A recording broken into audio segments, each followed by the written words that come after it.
Chapter 10. The Law of Connection. Leaders touch a heart before they ask for a hand. Rehoboam is our biblical example of this law. There's an old saying, to lead yourself, use your head. To lead others, use your heart. What that means is you can't move people to action unless you first move them with emotion. But when a leader has done the work to connect to the hearts of the people first, you can see it in the way the organization functions. Among employees, there are incredible loyalty and a strong work ethic. The vision of the leader becomes the aspiration of the people, and the impact is incredible. The truth is that connecting with people is not an option for a leader.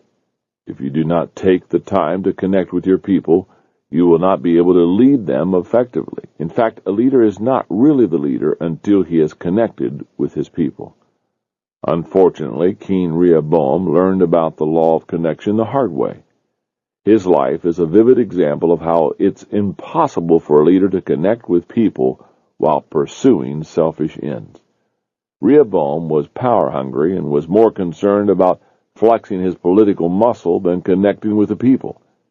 Even when he knew the people of Israel would follow him forever if he lightened their workload, he refused their offer and pursued his own agenda. And as a result, he sealed his fate as an ineffective leader. If Rehoboam hadn't been so self-centered, he might have learned that connecting with people isn't real complicated. It just takes a conscious effort. As I mentioned in my book, Becoming a Person of Influence, a leader who connects with people is a lot like a locomotive connecting to train cars. Never do the cars pull forward and connect to the locomotive. The locomotive always backs up until it hooks up with the cars. The same is true of leaders. Great leaders don't expect their people to move forward and latch onto them. Instead, they reach out to people no matter where they are and work to make a connection. That requires more than being a manager or a boss or a supervisor. It requires you to be their friend, their teacher, and their coach. When people see that they matter to you as individuals, and that their concerns make a difference in your actions, they will not only listen to what you say, they will follow where you lead.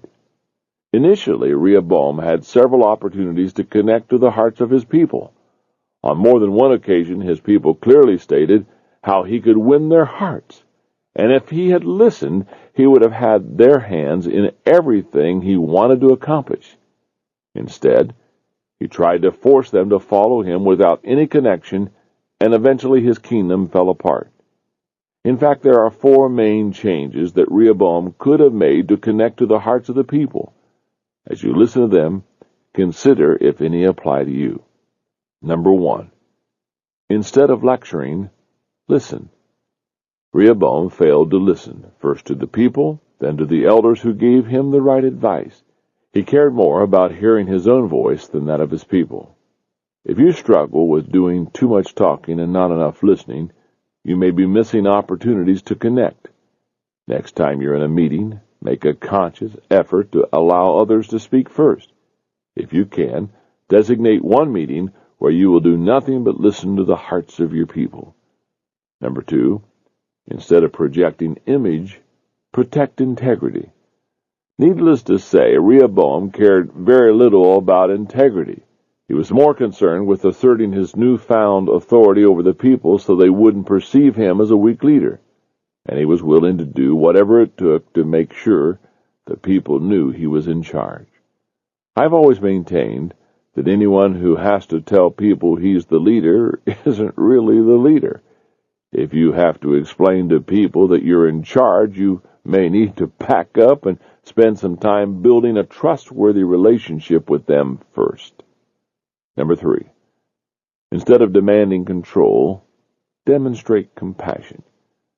There's no doubt that Rehoboam was a control freak. From the moment he was crowned king, he ruled the people with an unmerciful, unrelenting hand. If you've established a healthy connection with your people, there is no need to parade your control over them. Take a look at how you handle your people's mistakes. Do you hang the mistake over their heads and treat them like failures? Or do you take the time to show them how to improve and give them a second chance to succeed? In general, the more grace you show your people, the more support they will show you. Number 4, instead of glaring at others, gaze through their eyes. If Rehoboam had looked through the eyes of his people, he would have seen their hardships and their genuine desire to serve him.